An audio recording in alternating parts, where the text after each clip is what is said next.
Bismillahirrahmanirrahim. In today's lecture, we will discuss the concept of continuity. In previous lectures, we discussed the concept of limits. As we discussed earlier, that the concept of limit is very important, or yeah, this is the fundamental concept for further topics in calculus. So, continuity is also based on limits. So what is do you mean by continuity?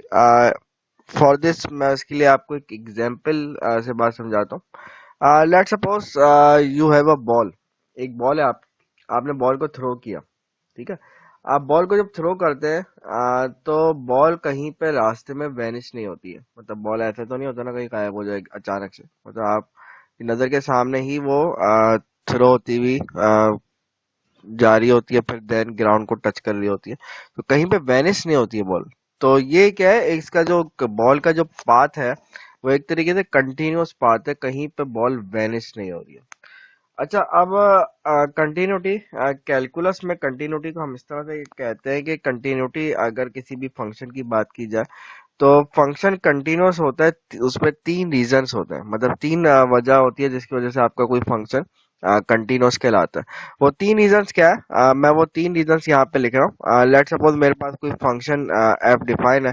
मैं उस function F को कहूंगा कि this function f f of x is continuous. ये function f जो f of x is continuous at some point x is equals to 0. वो तीन conditions मैं यहाँ पे लिख रहा हूँ. कोई point x is equals to C है, मैं इस पे फंक्शन की कंटिन्यूटी की बात कर रहा हूँ. मेरे पास सबसे पहली बात ये होती है कि वहां पे जिस तरह आपने कहा कि बॉल को वैनिश नहीं होना चाहिए, वैनिश नहीं होती है बॉल.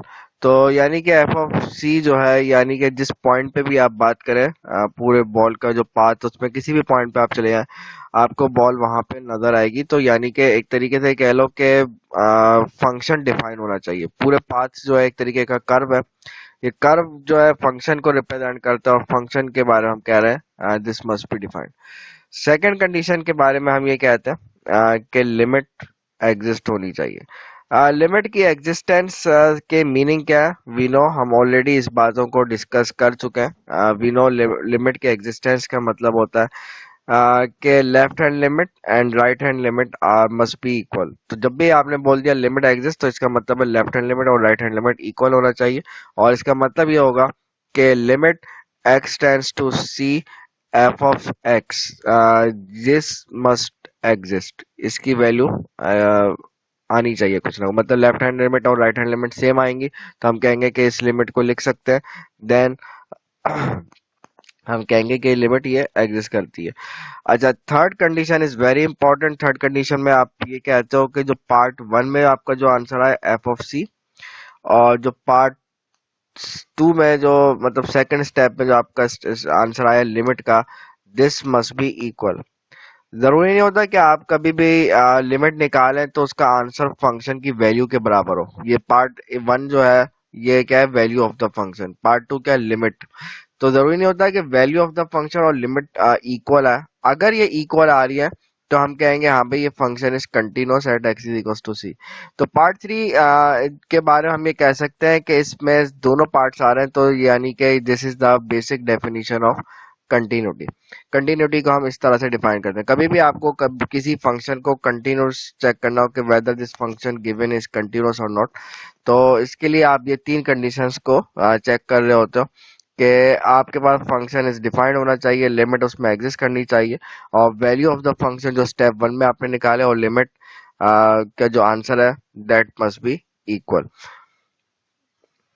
तो इसके लिए एक एग्जांपल ले लेते हैं. इस एग्जांपल में आपसे पूछ रहा है कि discuss the continuity of given function at x is equal to 2. Function जो आपको दिया हुआ है, इस फंक्शन अगर आप देखें तो function is your piecewise function. और पीस वाइज फंक्शन यहाँ पे इस तरह से डिफाइन है कि ये कहता है इस पीस वाइज फंक्शन में कि जब भी, सॉरी, इस पीस वाइज फंक्शन में कहता है कि जब भी x की वैल्यू अदर देन 2 होगी, तो ये वाला फंक्शन कंसीडर होगा x square minus four upon x minus to. और जब फंक्शन की वैल्यू एक्स की वैल्यू टू के बराबर हो जाएगी, सॉरी, एक्स की वैल्यू जब टू के बराबर हो जाएगी तो फंक्शन की वैल्यू थ्री कंसीडर की जाएगी। तो ये आपको पीस वाइज फंक्शन दिया हुआ है। तो सबसे पहला काम ये होता है कि आपसे देखें क्वेश्चन में पूछा जा रहा है कि discuss the continuity at x is equal to two. ये x इज इक्वल टू ऐसे ही है जैसे आपने डेफिनेशन में c पढ़ा था, इधर आप c की वैल्यू इधर 2 है। तो पहला स्टेप कंटिन्यूटी का ये होता है कि f of c is defined, यानी कि function must be defined here. जैसे आप ऊपर हमने जो ये डेफिनेशन लिखी है इसके अकॉर्डिंग आपने कहा f of c is defined. तो सबसे पहला काम मैं ये करूंगा कि मैं ये देखूंगा कि फंक्शन जो है टू के ऊपर डिफाइन है भी करें। तो क्लियरली नजर आ रहा है कि function is defined at x is equal to two. तो एफ ऑफ टू अगर मैं आपसे पूछूं कि what is the value of f of two, यानी कि एक्स की वैल्यू जब टू है तो फंक्शन क्या है, आप कह रहे हो एक्स की वैल्यू जब टू है देन फंक्शन इज थ्री। तो दिस इज डिफाइंड, यानी कि मैं इधर से एक बात कह सकता हूँ कि एफ ऑफ टू जो भी आ रहा है, लेकिन बहरहाल हम ये कह रहे हैं कि एफ ऑफ टू आ रहा है, उसकी वैल्यू एग्जिस्ट करती है, value of the function exist करती है, देन हम ये कहेंगे कि हाँ भाई ये डिफाइन है फंक्शन यहाँ पे। सेकंड केस होता है लिमिट चेक की जाती है। लिमिट के लिए आप लेफ्ट हैंड लिमिट निकालते हो और राइट हैंड लिमिट दोनों को कंसीडर किया जाएगा। लेफ्ट हैंड लिमिट, लिमिट का कॉन्सेप्ट हम ऑलरेडी प्रीवियस लेक्चर्स में काफी डिटेल से डिस्कस कर चुके हैं और मैंने आपसे कहा था इसकी प्रैक्टिस जरूर कीजिएगा। तो होपफुली आप लोग प्रैक्टिस कर चुके होंगे इसकी, तो आप लोग को इसके कॉन्सेप्ट क्लियर होंगे। तो लिमिट हम चेक करेंगे, left hand limit x tends to two, और ये minus it means you are tending to two from left side. तो ये कह रहा है कि लेफ्ट साइड से आ रहा हो, ये आपका टू है, आप इस टू पे लेफ्ट साइड से अप्रोच कर रहे हो। ये वाला पूरा रीजन जो है ये x लेस देन टू का रीजन है। x लेस देन टू का मतलब है कि x की वैल्यू टू नहीं है, मतलब टू के अलावा। ये कह देगा इधर क्या लिखा हुआ है, x not equal to two जब है तो ये वाला फंक्शन कंसीडर करो, x square minus four upon x minus two, जब x की वैल्यू टू ना हो। तो ये आप x पे अप्रोच कर रहे हो, टू पे अप्रोच कर रहे हो, योर मतलब टू वैल्यू नहीं हुई है, टू पे अप्रोच किया जा रहा है। तो यानी कि x की वैल्यू अभी टू के इक्वल नहीं है। तो जब x की वैल्यू टू के इक्वल नहीं है तो आप फंक्शन कौन सा कंसीडर करोगे, आप इसमें फंक्शन कंसीडर करोगे ये वाला x square minus four upon x minus two. तो अब आप इस पे लिमिट अप्लाई करोगे, लेकिन बिफोर अप्लाइंग द लिमिट हमें बात डिस्कस किए कर चुके हैं ऑलरेडी कि हम इसको एज मच पॉसिबल इसको सिंप्लीफाई करते हैं। तो x plus two into X minus two divided by X minus two. तो X minus two will be cancelled और मेरे पास बचेगा limit x tends to two from left side and x plus two. So when we apply limits, जब limits apply करेंगे तो two plus two which will be equals to four. ये आ गई आपके पास लेफ्ट हैंड लिमिट। बिल्कुल same इसी तरह से आप जब राइट हैंड लिमिट में यहीं पे लिख रहा मैं चाह रहा हूँ फंक्शन आपके सामने ही रहे। राइट हैंड लिमिट के लिए limit x tends to two from positive side. Again यहाँ पे यही बात हमें क्लियरली समझ में आ रही है कि x की वैल्यू जब टू पे अप्रोच करिए, टू वैल्यू हो ही नहीं है, टू पे अप्रोच करिए, यानी कि ये वाला पूरा region x greater than two का है, मतलब नॉट इक्वल टू टू हो गया ना, ये भी ग्रेटर देन टू का मतलब नॉट इक्वल टू टू। तो x की वैल्यू जब टू नहीं है तो उस वक्त फंक्शन कौन सा कंसीडर किया जा रहा है, same this function is will be considered x square minus four divided by X minus to. और बिल्कुल सेम इसी तरह से जिस तरह से अभी आपने लेफ्ट हैंड लिमिट के लिए वर्किंग किया, you will simplify this thing, x tends to two from positive side x minus two and x plus two. हमें ये बात पता है कि ये जो साइन ऊपर टू के ऊपर माइनस या प्लस लगा हुआ है ये सिर्फ डायरेक्शन शो कर रहा है, लिमिट अप्लाई करते हुए इसका कोई रोल नहीं होता। जब आप सिर्फ फंक्शन कंसीडर करने के लिए इसका रोल जरूर है, लेकिन जब आप लिमिट अप्लाई करते हैं तो टू ही पुट किया जाता है, उस वक्त प्लस माइनस का रूल नहीं रहता। तो ये आप इसमें टू पुट करोगे तो आपके पास अगेन फोर आंसर आ जाएगा, बिल्कुल सेम इसी तरह से फोर आंसर आ जाएगा एक्स प्लस टू पे की जगह पे टू पुट करोगे। तो यानी कि हमें ये बात समझ में आई सेकेंड स्टेप में कि इन this case left hand limit and right hand limit equal.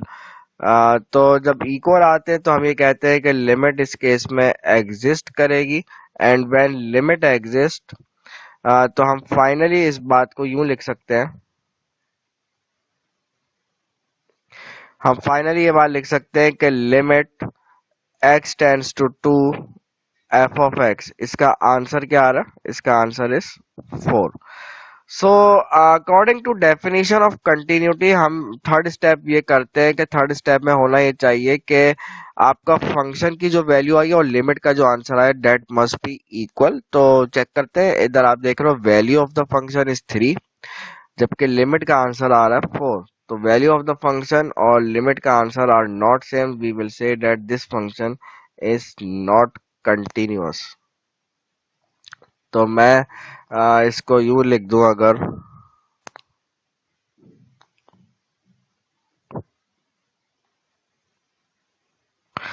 मैं इसको फाइनली ये लिख सकता हूँ पार्ट स्टेप नंबर 3 के अकॉर्डिंग कि एफ ऑफ 2 की वैल्यू और लिमिट की जो वैल्यू आई है, मतलब जो लिमिट का आंसर आया, इसको इक्वल आना चाहिए था लेकिन ये अनफॉर्चुनेटली इक्वल नहीं आ रहा है। तो फाइनली हम ये बात करेंगे कि this given function is not continuous लिख दें या डिसकंटिन्यूअस लिख दें, is discontinuous at x is equal to 2। तो एक एग्जांपल हमने सॉल्व की, इसमें पीस वाइज फंक्शन दिया हुआ तो उसकी कंटिन्यूटी हमने चेक करी। ओके, वन मोर एग्जांपल, इसमें भी आपको एक पीस वाइज फंक्शन गिवन है और आपसे इस क्वेश्चन में required discuss the continuity at x is equal to 4। इसमें यानी कि डिस्कस कंटिन्यूटी का मतलब यही होगा कि आपको इसमें जो है कंटिन्यूटी चेक करना है कि whether this function is continuous at x is equal to 4 और not.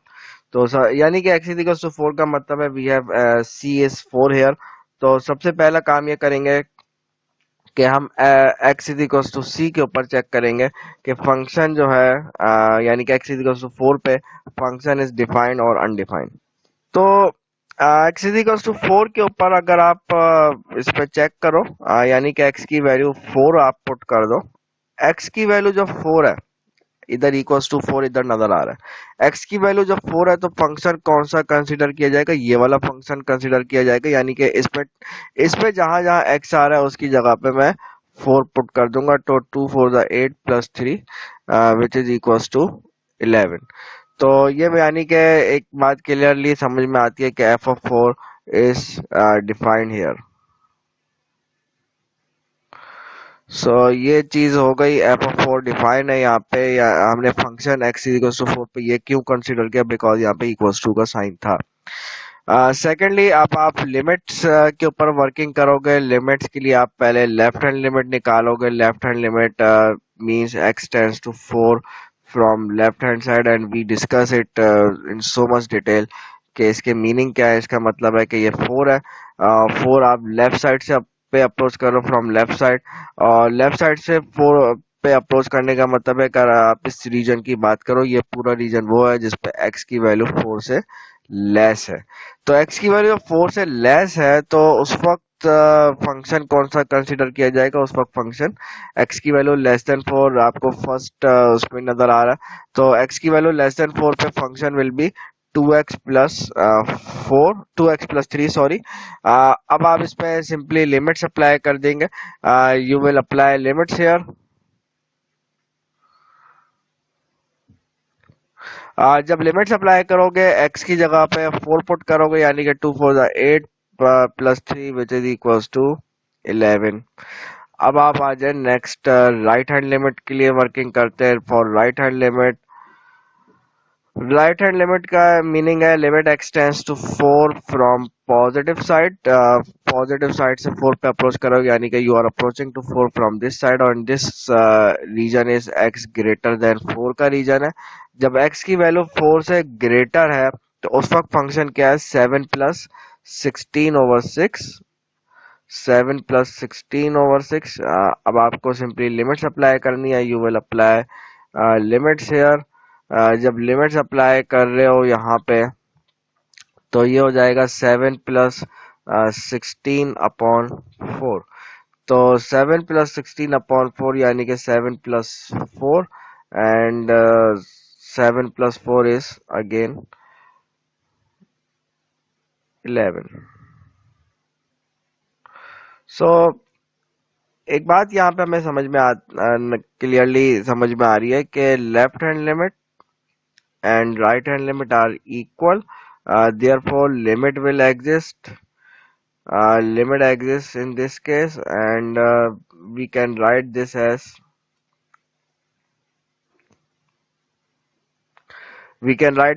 limit x tends to 4 F of x. इसका आंसर वही होता है लिमिट का, जो left hand right hand limit का जो सेम आंसर है वही आंसर इसका कहलाता है।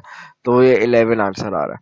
अच्छा, अब जो है ये आपने फर्स्ट स्टेप सेकंड स्टेप दोनों कर लिए, एंड थर्ड स्टेप के अंदर फाइनली आप ये देखते हो कि whether the value of the function and value of the function और जो आपका लिमिट्स का आंसर आया वेदर सेम आया भी है कि नहीं आया। तो इसके लिए आप इसमें देखो value of the function F of 4 आ रही थी, वो भी 11 आ रही थी, लिमिट का आंसर वो भी 4 आ रहा, वो भी सेम आ रहा था। मतलब दोनों के 11 आंसर आ रहे हैं। एफ ऑफ 4 ये भी 11 आ रहा है, लिमिट का आंसर भी 11 आ रहा है। तो यानी कि एक बात हमें समझ में आ गई कि एफ ऑफ एक्स ये जो गिवन फंक्शन है, this function is continuous at x is equal to 4। तो ये दो एग्जाम्पल हमने सॉल्व किए हैं। इसके लिए अगेन फर्दर एग्जाम्पल्स आप लोग सॉल्व करें ताकि आपको बातें और क्लियरली समझ में आए। वन मोर एग्जाम्पल, इसको टॉपिक के एक और एग्जाम्पल है। इसमें आपसे क्वेश्चन में इस तरह से पूछ रहा है कि find the points of discontinuity. एक फंक्शन दिया हुआ है, इसमें डिसकंटिन्यूटी के पॉइंट्स फाइंड करने। डिसकंटिन्यूटी के पॉइंट्स फाइंड करने का मतलब ये होगा कि आप इसमें देखो फंक्शन डिसकंटिन्यूस किस वजह से होता है। तीन वजूहात है जिसकी वजह से फंक्शन डिसकंटिन्यूस हो रहा है। एक तो ये है कि फंक्शन अनडिफाइन हो जाए, सेकेंडली हो सकता है उसकी लिमिट एग्जिस्ट ना करे, और थर्ड केस ये है कि आपके पास वैल्यू ऑफ द फंक्शन और लिमिट का जो आंसर है ये अनइक्वल है। ये तीन वजूहात है जिसकी वजह से फंक्शन डिसकंटिन्यूस हो जाता है। तो इधर जो है हमें एक बात क्लियरली समझ में आ रही है कि this is a rational function, और रेशनल फंक्शन वो होता है जिसमें न्यूमरेटर डिनोमिनेटर में दोनों में पॉलिनोमियल लिखा होता है। तो रेशनल फंक्शन को चेक करना बड़ा इजी होता है कि पॉइंट ऑफ डिसकंटिन्यूटी इसकी क्या है। रेशनल फंक्शन उस वक्त डिसकंटिन्यूस होता है जहां पे डिनोमिनेटर इसका 0 के इक्वल हो जाए। तो यानी कि एक बात हम ये बात कह सकते हैं कि for discontinuous for discontinuity, discontinuity के लिए आपके पास ये जो इसका डिनोमिनेटर है x square minus 3x plus 2 this will be equals to 0। मतलब ये कि अगर ये डिनोमिनेटर 0 हो जाएगा तो फंक्शन अनडिफाइन हो जाएगा। तो फंक्शन यहाँ पे अनडिफाइन होगा तो ये यहाँ पे आपको डिसकंटिन्यूअस पॉइंट मिल जाएगा। इसमें से आपको x की वैल्यू निकालना है। सिंपल आप इसमें मिडिल टर्म वगैरह ब्रेक करके फैक्टराइज करें, आपको इधर x की वैल्यूज मिल जाएंगी। तो यहाँ से एक x की वैल्यू आपको 2 मिलेगी and another value will be 1। तो ये वो पॉइंट्स हैं, ये कौन से पॉइंट्स हैं, ये आपके पास पॉइंट्स ऑफ डिसकंटिन्यूअस है या डिसकंटिन्यूटी के पॉइंट है। ठीक है, तो ये आपको इस क्वेश्चन में ये करना था बस सिंपल सा। ओके, एक डेफिनेशन है, एक डेफिनेशन कह सकते हैं, इसको क्राइटेरिया भी कह सकते हैं कि क्लोज इंटरवल पे अगर आप कंटिन्यूटी चेक करना चाह रहे हैं तो how will you check in that case. तो इसके लिए क्राइटेरिया ये है कि आप सिर्फ ये चेक करो पहले कि whether the given function is continuous in the open interval और नॉट। मतलब close interval a comma B अगर दिया हुआ है तो ओपन इंटरवल में पहले कंटिन्यूटी चेक कर लें, देन आप कंटिन्यूटी चेक करें फ्रॉम राइट एट ए। मतलब ये देखें राइट एट ए का मतलब क्या है, पहले अगर इस बात को देखें व्हाट डज इट मीन। मैं पार्ट 2 की बात कर रहा हूँ, पर्टिकुलरली पार्ट नंबर 2 में ये लिखा हुआ है लिमिट फ्रॉम राइट एट ए, यानी कि x टेंड्स टू राइट का मतलब क्या होता है पॉजिटिव, ये चेक करें। और फ्रॉम लेफ्ट एट बी यानी कि आप ये वाली लिमिट चेक करेंगे x tends to b from left side f of x. What are a and b, ये क्लोज इंटरवल जो आपको दिया हुआ ए बी, ये यहाँ से आपने दिए हुए। तो इसके लिए एक एग्जाम्पल है, एग्जाम्पल से बात समझते हैं कि इसमें किस तरह से चेक किया जाएगा। मेरे पास F of x is equal to under root of 9 - x² दिया हुआ है, और वी नो द नेचुरल इसकी जो डोमेन है, इसकी डोमेन विल बी -3, 3 होगी। ये डोमेन वगैरह निकालना हम ऑलरेडी सीख चुके हैं, ये कैसे आएगी आप लोग खुद भी इसको निकाल के देख सकते हैं। तो बहरहाल मेरे पास ये फंक्शन दिया हुआ है, मुझे इसमें इसकी कंटिन्यूटी चेक करनी है। पहले ओपन इंटरवल में चेक करूंगा। ओपन इंटरवल में चेक करने का मतलब ये होगा कि आप -3 और 3 पे चेक नहीं करो। आप ये देखो कि बिटवीन -3 एंड 3, -3 और 3 के बिटवीन ओपन इंटरवल में ये फंक्शन डिफाइन है क्या? बिल्कुल हर जगह डिफाइन होगा। आप एक्स की वैल्यू -3 से बड़ी कोई भी वैल्यू रखें और 3 से छोटी कोई भी वैल्यू रखें, इधर फंक्शन हर जगह पे डिफाइन होगा। जहां तक लिमिट का ताल्लुक है तो ये तो पीस वाइज फंक्शन है ही नहीं, तो लिमिट इसमें एग्जिस्ट करेगी। आप इसमें लिमिट x टेंड्स टू 2 निकालें, x टेंड्स टू 0 निकालें, x टेंड्स टू -1 निकालें, मतलब कोई भी पॉइंट जो कि -3 और 3 के दरमियान में लाया करेगा फंक्शन की लिमिट वहां पे एग्जिस्ट भी करेगी। और थर्ड पॉइंट इसका यह है कि वैल्यू ऑफ द फंक्शन और लिमिट का आंसर हमेशा सेम आएगा। क्या मतलब ये जो बातें मैंने अभी की आपसे, इनका मतलब क्या है? इसका मतलब सिंपल सा ये है कि देखें, ये तो खैर पीस वाइज फंक्शन है तो इसमें काम बड़ा सिंपल है। इसमें आप सिंपल आप लिमिट चेक करोगे, limit x tends to c f of x, what is f of x in this case? This is 9 - x²। This will be equals to f of c। तो अगर मैं इसमें limit apply कर दूं तो limit apply करके आपको मिल जाएगा, x की जगह पे c रख दोगे, 9 - c²। What is c? C is any number which is belonging to this open interval -3, 3। ये आपका c है ओपन इंटरवल के अंदर। अच्छा, अब जो है इसमें 9 - c² आ रहा है, ये वाली वैल्यू ये क्लियरली आप देख रहे हैं कि f ऑफ c के इक्वल है। तो यानी कि थर्ड कंडीशन भी यहाँ पे मौजूद है, लिमिट का आंसर भी आ रहा है राइट, और वैल्यू ऑफ द फंक्शन के इक्वल भी आ रहा है। That's why we can say that this function is continuous in this open interval. अब सेकंड पॉइंट इसमें ये होता है कि आप इसमें लेफ्ट हैंड लिमिट चेक करोगे, left hand sorry right hand limit check करोगे। राइट हैंड लिमिट यानी कि इसमें ये कह रहा हूँ कि limit x tends to a, क्या है इसमें? a is in this case a given जो है हमारे पास -3 है एंड b इज 3। तो ये कह रहा है कि अकॉर्डिंग टू दिस कंडीशन आपको ये करना होता है कि -3 फ्रॉम पॉजिटिव साइड चेक करो। इसमें फंक्शन कौन सा कंसिडर किया जाएगा? आपका पूरा फंक्शन डिफाइन -3 और 3 के दरमियान में। तो -3 से आप लेफ्ट साइड से या right side, sorry left side से तो आ ही नहीं सकते क्योंकि -3 से बियॉन्ड कोई नंबर ही नहीं है। -3 से जाहिर सी बात है राइट साइड से आओगे। -3 देखिए, आपका ये फंक्शन जो है इसके दरमियान में डिफाइन है, -3 एंड 3। तो -3 से बियॉन्ड तो आ ही नहीं सकते, लेफ्ट हैंड लिमिट इसकी निकाल ही नहीं सकते, बिकॉज फंक्शन वहां पे डिफाइन ही नहीं है। फंक्शन डिफाइन ही सिर्फ -3 और 3 के दरमियान में।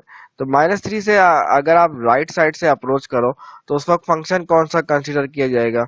ऑब्वियसली यही फंक्शन जो दिया हुआ यही कंसिडर किया जाएगा, 9 - x²। तो आपके पास ये आप इसकी वैल्यू जब निकालोगे तो 9 - x² है, तो 9 - 3 का whole square which will be equals to 0। Similarly आप इसमें लिमिट निकाली। अब लिमिट जो निकाली इसी तरह से अगर आप इसको देखो तो ये वैल्यू जो f(0) को इक्वल है, वी विल से दैट, देखें जब वन साइडेड लिमिट निकाली जाती है तो मतलब वन साइडेड, एक साइड से आप सिर्फ कंटिन्यूटी चेक करो फ्रॉम राइट एट ए, सिर्फ एक साइड से कंटिन्यूटी चेक करने के लिए सिर्फ राइट हैंड लिमिट में निकाल लो। सिमिलरली लेफ्ट हैंड लिमिट, ये आपका था सेकंड पॉइंट, ये आपने फर्स्ट पॉइंट सॉल्व किया, ये सेकंड पॉइंट है डेफिनेशन का। अब मैं थर्ड पॉइंट पे आ रहा हूँ। थर्ड पॉइंट ये कहता है कि आप लेफ्ट हैंड लिमिट निकालो, x tends to 3 from -x tends to 3 from left side, यानी फ्रॉम माइनस, यानी कि फ्रॉम लेफ्ट साइड पे अप्रोच करो, यानी कि लेफ्ट साइड से 3 पे अप्रोच करो, यानी कि इस साइड से 3 पे अप्रोच कर रहे हो। तो आपके पास वो फंक्शन कौन सा कंसीडर किया जाएगा? ऑब्वियसली यही सेम फंक्शन है जो कि कंसीडर किया जाएगा। तो 9 3 का square which will be equals to 0 and again this is equals to value of the function. तो यानी कि आप ये कह रहे हो कि ये जो गिवन फंक्शन है, ये गिवन फंक्शन जो है कंटिन्यूअस है फ्रॉम राइट एट -3, और इसमें आप कह रहे हो कि this function is continuous from left eight 3। तो ये हमारे पास चीज थी जिसको हमने सॉल्व करी। मतलब ये है कि अगर आपको फंक्शन क्लोज इंटरवल में चेक करना हो तो उसका एक क्राइटेरिया, आप पहले फंक्शन को ओपन इंटरवल में चेक करो कंटिन्यूस है कि नहीं, देन आप उसमें जो लेफ्ट साइड का पॉइंट है, लेफ्ट साइड का जो पॉइंट है ए कॉमा बी में, ए पॉइंट यानी कि आप ए पॉइंट पे राइट लिमिट चेक करो, राइट कंटिन्यूस चेक करोगे राइट पॉइंट से, और इसी तरह से बी पे आप लेफ्ट साइड से चेक करोगे कंटिन्यूटी।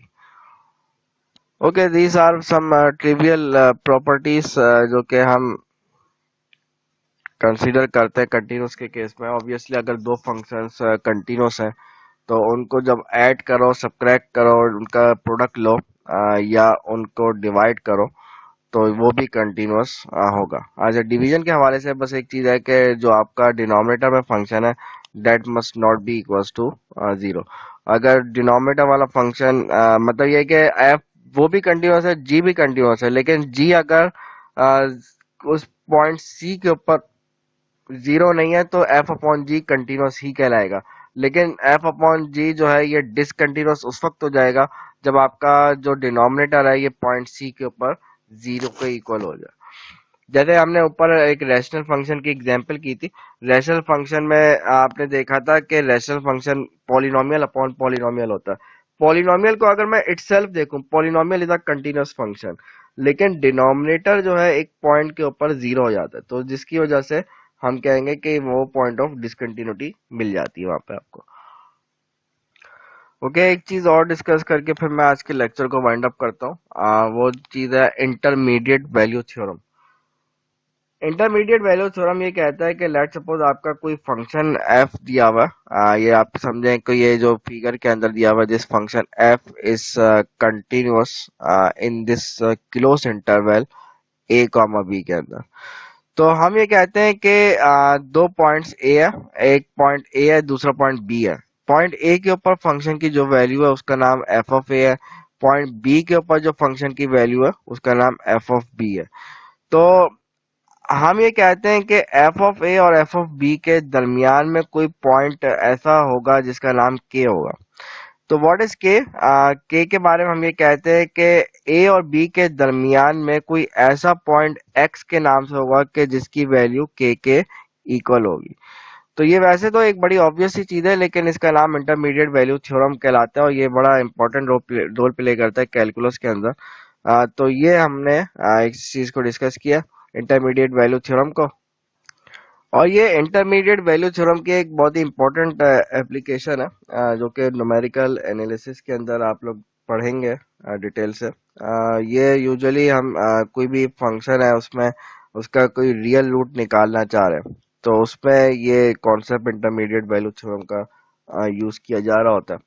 बहरहाल ये मैंने इसकी सिर्फ आपको डेफिनेशन की हद तक इसको मैं इसको डिस्कस किया है। So that's all for today.